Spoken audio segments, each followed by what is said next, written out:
Now, the woke mind virus continues to take hold on society, and in particular, our most treasured literature.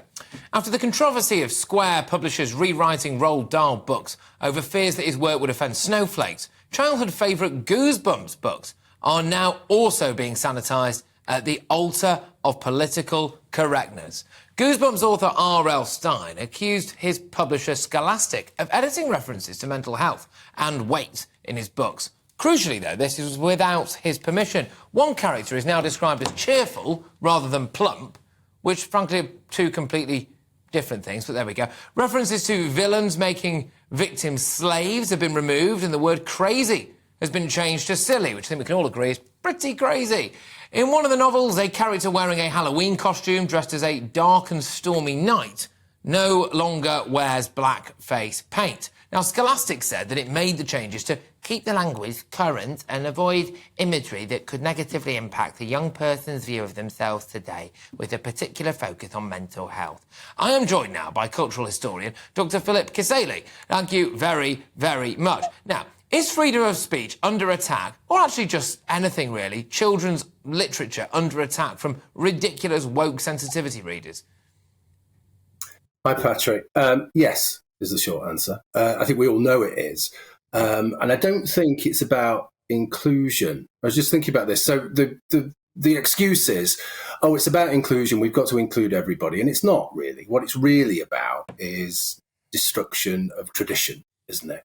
Because all the people who bang on about inclusion, bang on about diversity, bang on about equity, that's the new one, that's the really big one. They don't want to include white working class males. They don't want to include gender critical women. They don't want to include Brexiteers. They don't want to include people they would call Karens or gammon, like me. So I think it's just a complete lie. But if they did include them, they would sneer at them, or they would make subtle digs, or they would include someone who was loosely something like the kind of character that you've decided there, who would be the butt of every single joke. I just wonder whether or not you could get a book published these days if it wasn't about some kind of transgender double amputee with mental health problems who was, I don't know, in some other case, riding a rainbow wheelchair or something like that. I mean, I just don't think you would get a children's book published today about a white working class boy.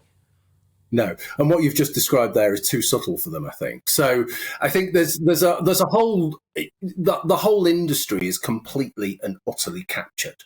Okay, and it's not captured from the top. This isn't kind of chief executives and managing directors and artistic directors telling people what to do. It's captured by 20-year-olds, 21-year-olds, 22-year-olds. It's captured by graduates who cry, who go on strike, who if they see the name Jordan Peterson, for example, they sick, literally aren't they?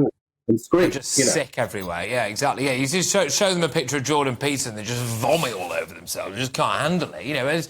I do find it interesting though, because part of me, hear me out on this, part of me thinks good actually, because if I am ever unfortunate enough to have offspring, then if I just don't raise them to be absolute woke wet wipes and have these ridiculous books read to them about, reversing gender norms and stuff, maybe they'll just conquer the world.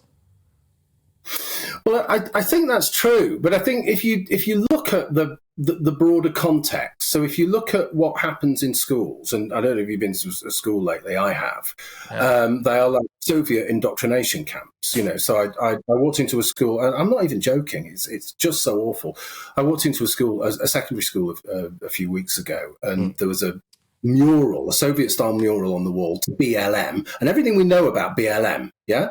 BLM, yeah, you turn a corner and there's a mural dedicated to the NHS, okay? So it really is an indoctrination, okay? That's school. It starts at primary school. It starts with this stuff that they're reading, okay?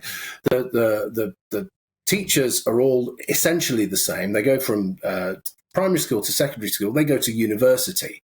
And that's where this stuff really, really flourishes. And the tragedy is that young people who have really inquiring minds, who would be reading some amazing stuff like Roald Dahl, if you've got all of the wonderful imagery taken out of that and you're left with the boring nonsense. I mean, there was one thing, a really hilarious thing. They're talking about women with wigs, and they don't just edit, they add on stuff as well. And there was a woman with a wig, and the added on line from the sensitivity reader was, "And there's nothing wrong with that." You know what I mean? So there's a sense of... I mean, there isn't, but you don't need to say it.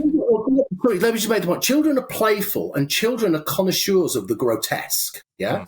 And if they've got the right parameters in which to explore that kind of thing, they can really develop. If what grown-ups are doing is they're absolutely destroying those parameters by just giving them no sense of development, as far as that's concerned, the ordinary things in life. But as far as sex is concerned, they're completely sexualizing. Well, they children. are. Yeah, exactly. You can't possibly... I'm going to have to interrupt because we're out of time, but you're right. Just quickly, you can't possibly have someone think that a woman wearing a wig is in any way untoward whatsoever, but you can introduce a drag queen in a thong to an infant, and that's absolutely fine. Dr. Philip Kiszely, thank you very, very much. Cultural historian and lecturer at the University of Leeds.